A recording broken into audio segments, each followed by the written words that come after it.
Hi guys, welcome back to the channel. Today we are going to make some wood QR keychains for some of our business clientele. So we can generate the QR code, but my client provided one for us. We're going to enter it into Creative Space. Here are the settings, and we're gonna go ahead and frame this. Typically I'll just click frame and then I'll put the keychain where it's centered. That seems to be easier than trying to frame it from Creative Space.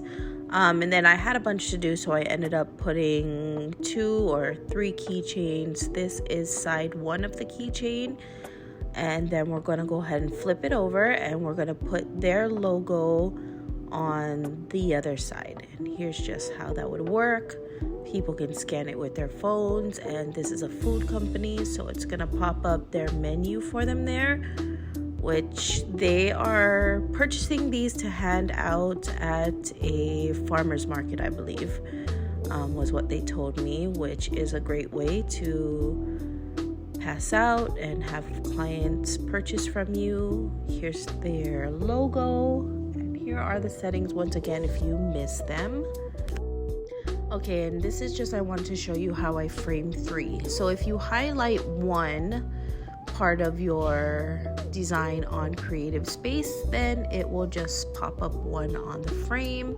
And then I went ahead and I highlighted the next one, centered its keychain, and same thing for all the keychains. So you'll see me do that there. I'm gonna highlight the next one and center it.